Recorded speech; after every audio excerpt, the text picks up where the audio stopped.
Aujourd'hui, nous allons parler de passer à l'action pour le changement, pour la réussite. Passer à l'action. C'est quoi concrètement? Qu'est-ce que tu penses? Aïe, parce que passer à l'action, là, ça veut dire beaucoup de choses, hein? Passer à l'action parce qu'on a besoin de passer à l'action par rapport à sa vie. D'accord. Il y a quelque chose qui vous retient par rapport à quelque chose précisément, par rapport au mariage, par rapport à l'entrepreneuriat. Vous hésitez, ça fait des années, ça fait des mois, tu réfléchis, ça finit pas. Comme le dit le comédien Boukari, tu as passé tout ton temps à construire la maison dans ta tête.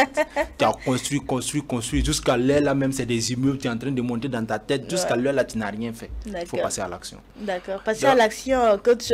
Je rappelle que hier, on a parlé de la procrastination qui est de remettre à demain ce que l'on fait aujourd'hui. Est-ce que ça ne revient pas à passer à l'action? Bon, ça revient à passer. C'est une des solutions qu'il faut utiliser et c'est la meilleure des solutions. Passer à l'action face à la procrastination. Arrêter ces idées de perfectionnisme, ces croyances de peur de l'échec. Et c'est ce à quoi on va parler. D'accord. Alors, parlons de passer à l'action, coach. Qui sont ces personnes que tu vises, ta population cible à travers ce thème? Pour passer à l'action, je vise d'abord les amoureux. Les gens qui sont amoureux dans leur tête, dans leur cœur. Et ils sont amoureux de quelqu'un qui n'est même pas au courant d'eux. Ce qu'ils ressentent. Oh, en fait, ils ne savent même pas qu'ils existent, ou bien? Oui. D'accord. Tu souffres, tu marches, tu souffres, tu fais tous les plans dans ta tête. Alors que la fille, là, la femme, elle n'est même pas au courant de ce que tu es amoureux d'elle. Et alors, qu'est-ce que vous conseillez? Tout simplement parce que tu ne passes pas à l'action pour l'avouer tes sentiments. Tu ne passes pas à l'action pour lui prouver que tu l'aimes. Tu ne passes pas à l'action pour t'approcher d'elle. D'accord. Et c'est dommage. Et les conséquences sont fatales. Parce que, moi je dis souvent, souvent c'est pour rire, mais c'est vrai. Tu as peur d'aller lui dire, ma chérie, je t'aime. J'aimerais être avec toi. J'aimerais me marier avec toi. Et tu es celle que personne n'a jamais, personne ne m'a jamais donné autant de ressentiment, d'amour, d'émotion que toi. Mais tu es là, tu mets dans ta tête, tu dis non, aujourd'hui, Seigneur. Aujourd'hui, je vais le faire. Mais tu vas et puis souvent, il se donne des fausses pistes. Il dit non, si je sors aujourd'hui, et puis elle me croise, si elle me dit bonjour, je vais le faire. Si elle ne me dit pas bonjour, je vais pas le faire. Mon ami, tu es en train de souffrir. Tout seul, quoi. Goumé va dire l'homme là. C'est clair. Goumé va le gars. Ok, alors le coach te conseille de passer à l'action. Passe à l'action. Va. Si tu ne peux pas lui regarder droit dans les yeux pour lui dire bébé ou bon, bébé, c'est rapide, ce n'est pas encore arrivé. Ok, c'est béton assuré. Mais tu sais que sur Facebook, c'est ce que les gens font. Tu commences bébé là, c'est béton. Mais tu as dit Facebook, c'est Messenger et tous les SMS. C'est ce que les gens font. Première salutation là. KO, bébé. Mon ami. Béton direct. Donc, tu pars. Si tu ne peux pas lui regarder dans les yeux pour demander son numéro ou même pour lui dire bonjour, bonsoir, ce que tu ressens. Moi, je dis, regarde ses pieds. Ses pieds? Oui. Ok, pourquoi? Je te parle, Natacha. Bonjour, comment tu vas? Bien. Quand je commence pour dire que, voilà, avouer mes sentiments, je baisse la tête. Mais là, automatiquement, je sais que tu as peur de moi parce que si tu me regardes... C'est pas affaire d'avoir peur. Au moins, tu vas dire ce que tu veux. Au moins, tu vas vomir tes sentiments. Tu vas vomir ce qui est en toi. Voilà. Souvent, ça peut ne pas être un sentiment d'amour que tu dois passer à l'action. Peut-être quelqu'un passe tout son temps à te faire chier. Tu ne sais pas par quel moyen ouvrir ta bouche, passer à l'action pour réprimander, pour recadrer cette personne, mettre des limites à son comportement. Tu arrives, tu fermes les yeux et puis tu lui dis ça là, je n'aime pas, hein. Faut arrêter de me dire ça, arrête de me faire ces trucs là. Quand tu finis de dire là, tu ouvres les yeux. Tu ouvres les yeux. Au moins, c'est que c'est le gifle qui va ouvrir tes yeux aussi. Non, au moins ce que tu voulais dire là, tu l'as dit. Tu l'as dit. Et au moins tu aurais libéré ton cœur. Tu aurais libéré cette peur là. D'accord. Et souvent c'est ce qui manque à beaucoup de gens. Voilà, parce qu'on a peur. Ça, c'est dans le domaine de l'amour. Ce que tu as besoin de dire à quelqu'un que tu aimes là, pourquoi tu te retiens? Pourquoi? Dis. Voilà. Conséquence là, n'a qu'à venir. Ose passer à l'action. Ose l'inviter. ose prendre son numéro, ose le client, et aussi on va prendre le côté des clients. Les clients, oui, effectivement. Souvent, on a besoin d'un gros client, mais on a peur de l'approcher. On se demande comment l'aborder, en fait. C'est comme des gens qui ont peur de venir au coaching. On ne va pas te manger. Il ne faut pas avoir peur. C'est combien seulement tu vas payer. Hein? C'est ça. Donc, les gens vont peur. Ils disent, ah, ça y est pas. Faut arrêter cette peur-là, inutile. Parce que le sentiment de peur, là, c'est le pire ennemi de l'homme. Ça, c'est vrai. Le pire ennemi de la réussite. Le pire ennemi du succès. Et vous devez commencer même déjà à énumérer tout ce qui est comme peur dans votre vie. Énumérer la liste et vous commencez à les affronter. Si vous ne affrontez pas votre peur, vous n'allez rien pouvoir réaliser dans la vie. Il y a des gens qui ont peur d'entreprendre parce que tout simplement, ils ont vu des gens échouer. Ça, c'est vrai. X a échoué. C'est pas, toi, tu n'es pas X. Voilà, tu ne sais pas pourquoi il a échoué. Toi aussi, essaye. Même si tu échoues, l'échec n'est que des escaliers pour aller au succès. Ça, c'est clair. Et ceux qui sont les meilleurs en coach, les meilleurs entraîneurs en développement personnel, ils te diront toujours que quand tu échoues, c'est bon signe. Ah bon? Ah oui. Okay. La preuve en est que quelqu'un qui monte les escaliers pour aller au sommet, quand il commence à tomber, au tout début, il apprend. Est-ce que tu vois? D'accord. Il se blesse, il souffre, il se lève, il endure, il tient pour continuer. C'est ça. Prenons l'exemple de celui qui a fait... Pour arriver un coup. Il arrive au sommet et il trébuche. Ça chute comment? C'est grave, hein? C'est très fatal. Très fatal. Et cette personne qui va tomber là, c'est pas sûr. Parce que dans ses habitudes, il n'est jamais tombé. Ça, c'est clair. C'est pas sûr qu'il aura la force de se lever. Il va dire, ah, je n'ai jamais, c'est la première fois que ça m'arrive. Mais celui qui a déjà eu des échecs, tombé une fois, deux fois, trois fois, cette personne apprend à se relever. Et quand il grandit avec cette valeur, même s'il arrive au sommet, il tombe, il va remonter. Il va dire que non, pour monter au troisième niveau, deuxième niveau, premier degré là, je suis tombé, mais je me suis relevé. Donc, je dois reprendre. Donc, il faut savoir passer toujours à l'action par rapport à ça. Je vais prendre aussi, passer à l'action pour être reconnaissant à nos parents. Surtout. Chose qui manque souvent à la jeunesse, à beaucoup de personnes. C'est vrai, il y a des gens souvent qui disent que j'ai fait parler avec mon papa, j'ai fait parler avec ma maman, on ne se parle plus. C'est leur fierté en fait. I'm sorry. Ouais. Je suis désolé. Il faut que tu passes à l'action pour la réconciliation. C'est clair. Il faut que tu passes à l'action parce que tu ne sais pas demain. Ah, ça c'est vrai. Cette personne est là aujourd'hui. Tu hésites de passer à l'action, de t'humilier. Et si cette personne meurt sans que tu l'aies fait? Imagine, tu vas regretter toute ta vie. La douleur qui va rester sur ton cœur. Et toutes les fois qu'on n'a pas passé à l'action, c'est comme des blessures en nous. C'est vrai. C'est comme des flèches que nous-mêmes on s'est enfoncées dans la poitrine. Il y a aussi ceux qui t'ont fait du bien. À un moment de ta vie, ils ont peut-être pris soin de toi. Ils t'ont aidé. Ils ont fait de toi ce que tu es aujourd'hui. Tu dois aujourd'hui ton succès à des gens. Ouais. Tu dois aujourd'hui tes études là, à des gens. Tu dois aujourd'hui ton travail que tu as eu là, à des gens. On dit l'homme est le remède de l'homme. C'est ça. Les mots disent que Nedia Totim. C'est ça. L'homme qui fait l'homme. Et en d'autres jargons, on le dit toujours, c'est l'homme qui fait l'homme. Donc, les gens qui t'ont fait là, pourquoi tu ne passes pas à l'action pour dire cette reconnaissance, même si tu n'as pas encore quelque chose. Mais tu ne peux pas dire que tu n'as pas quelque chose. Si tu arrives à vivre, si tu arrives à respirer, tu ne peux pas manquer quelque chose. La base y est normalement, il faut le dire. Tu ne peux pas manquer quelque chose. Je vais vous donner l'exemple. Moi, mon père est décédé quand j'étais en classe de terminale. D'accord, désolé déjà. Merci. En ce moment, je ne travaillais pas. D'autres vont me dire, oui, mais ce que tu dis, mais nous, on ne travaille pas. Mais toutes les occasions que vous avez de dire, merci à papa pour m'avoir mis à l'école, merci à maman pour m'avoir mis à l'école, pourquoi tu ne le fais pas?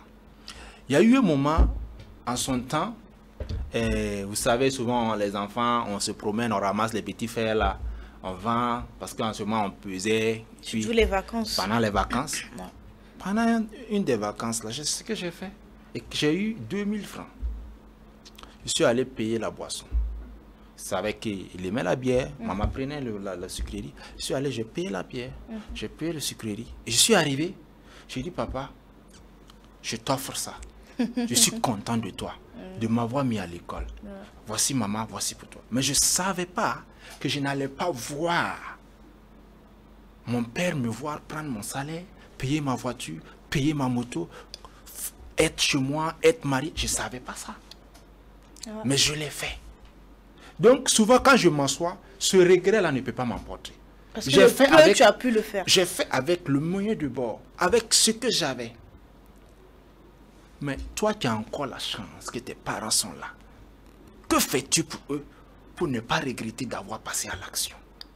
Que fais-tu? Nous avons un devoir de reconnaissance. Nous avons un devoir de reconnaissance à nos parents, un devoir de reconnaissance à ceux qui nous ont fait du bien, à ceux qui nous ont permis d'avoir un boulot, d'avoir un marché. Les gens souvent ne savent pas.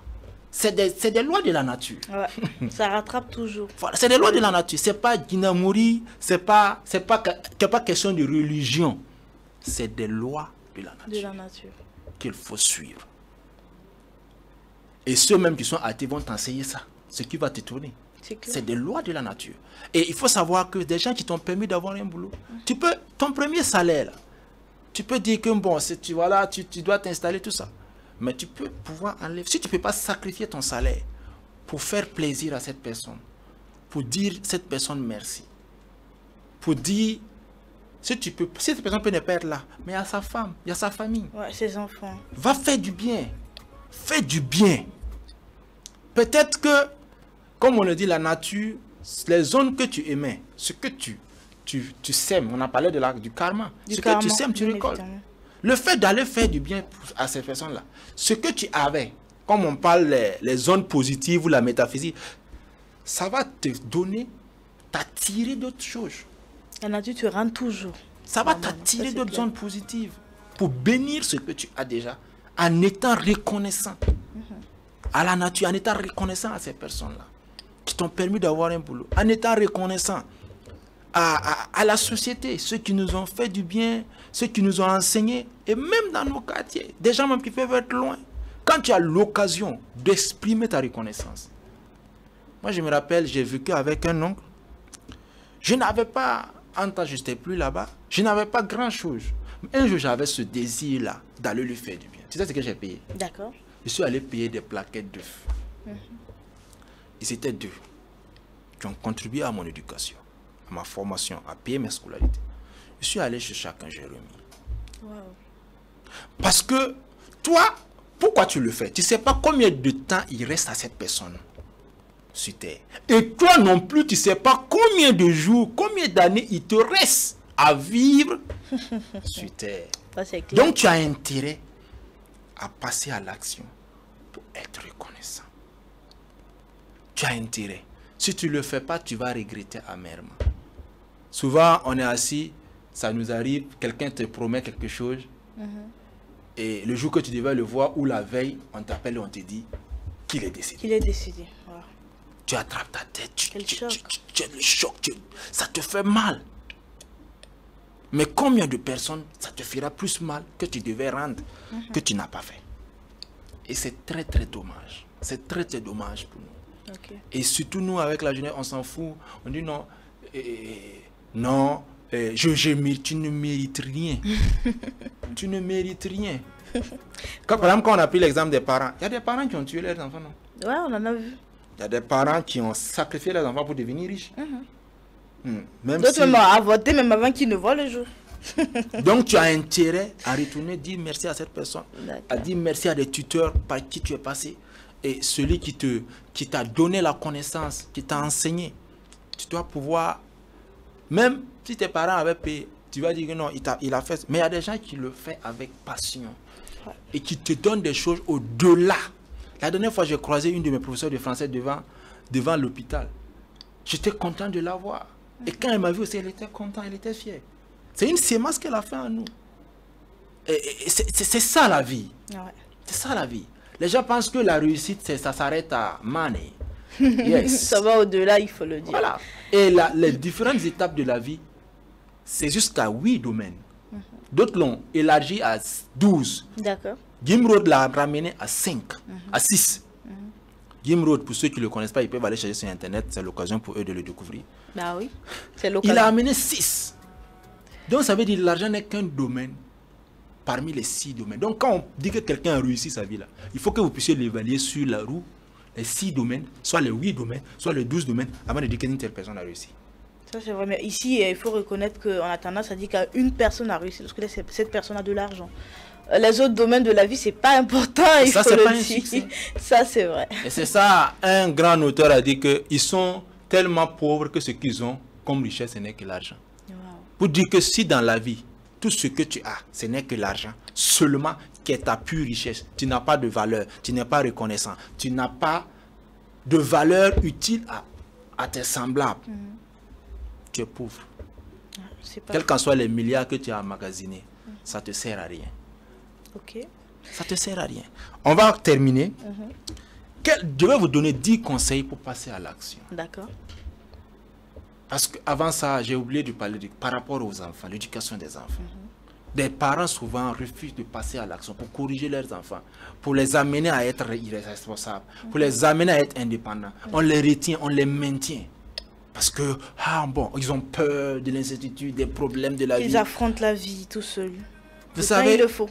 Quel qu'en soit tout ce que vous allez faire, vous n'êtes pas le Dieu de cet enfant-là. Vous n'êtes pas son créateur. Voilà. Vous pouvez prendre toutes les précautions possibles, toutes les mesures possibles. Mais votre théorie, là, ça dépendra de la destinée de cet enfant. Ça, c'est clair. Voilà. Donc, pour revenir à l'éducation des enfants, il faut que les parents acceptent souvent. Mettre leurs mains, passer à l'action pour être responsable dans l'éducation des enfants. Mais quand il arrive aussi le moment de laisser les enfants subir. Les enfants, déjà, on ne tape pas, on ne corrige pas. Ça, mais vous faites du bien. Tu touches à son enfant, tu deviens son ennemi. Vous faites du mal à vos enfants.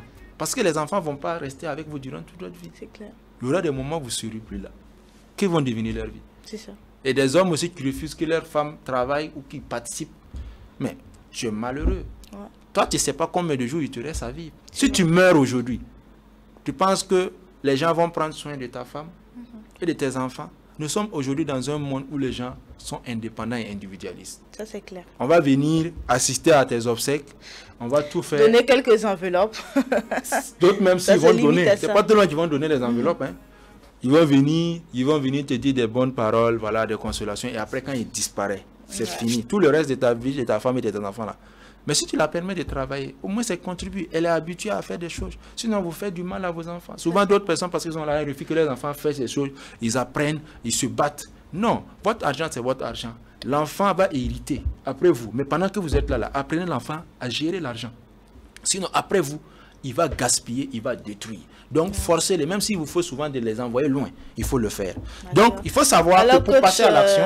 les 7 astuces dont vous avez eu à prononcer tout à l'heure, afin qu'on puisse boucler. On est en train de vers la fin. Il faut définir pourquoi il faut passer à l'action. Par rapport, on a parlé de plusieurs domaines, par rapport côté vie amoureuse, voilà, professionnelle, familiale, sociale. Il faut définir le pourquoi. Si tu ne fais pas ce que tu dois faire, et pourquoi tu dois le faire. D'accord. Et quand tu définis le pourquoi, les conséquences de si tu ne le fais pas, ça va te donner une prise de conscience et t'inciter à le faire. Si je sais que si je ne fais pas du bien à un monsieur, il va mourir et que je ne pourrai pas le faire, ce que j'ai aujourd'hui comme petit chose là, j'irai lui dire merci, je voudrais être reconnaissant. On n'attend pas d'avoir beaucoup d'argent pour être reconnaissant. Avec le minimum. Quand tu vas gagner encore, repars encore. Et puis tu dis, on peut dire merci, on peut être reconnaissant 1000 fois. Ça ne gâte rien. Au contraire, tu le fais de renouveler à cette personne-là. Cette personne sait qu'il peut t'ouvrir encore d'autres portes parce qu'il sait que tu es reconnaissant. Ok? Il faut aussi définir ses objectifs clairement. Ok? Et savoir qu'il faut dépasser ses peurs, dépasser ses craintes pour pouvoir le faire. Et accepter que la perfection n'existe pas. Nul n'est parfait. Nous ne sommes pas des dieux. I'm sorry. Oui, monsieur parfait. Nous ne sommes pas des dieux. Nous ne sommes pas des anges. Donc, acceptez que les gens fassent des erreurs dans leur vie. Acceptez que vous-même, vous devez faire des erreurs. Et les erreurs, il faut les reconnaître pour s'améliorer. Mais beaucoup ne refusent d'agir parce qu'ils disent qu'ils vont faire des erreurs. Ils vont flancher. Pourtant, on apprend à travers nos erreurs. Ils ont peur du ridicule. Les gens vont se moquer de nous. Ils n'ont qu'à se moquer. Tu n'es pas un âge. Le jour que tu seras un âge, tu ne vas pas faire. Il ne faut pas avoir peur d'échouer. Voilà, il ne faut pas avoir peur d'échouer. Quand on réunit tous ces éléments-là, je pense que vous devez passer à l'action par rapport à votre vie. Et si vous manquez encore de force, vous voulez qu'on vous motive, vous coach, qu'on vous aide à passer à l'action par rapport à quelque chose, voyez-nous. Le coach est là pour vous. Il va vous accompagner à dresser un plan SMART, spécifique, mesurable, atteignable, réaliste, temporel, exaltant et récompensant pour vous amener à passer à l'action pour que vous ne regrettez pas d'avoir passé à l'action. À vous amener à prendre conscience du contenu de votre acte et de le faire bien et de réussir. Merci beaucoup. Que Dieu bénisse le Burkina Faso. Amen. Merci.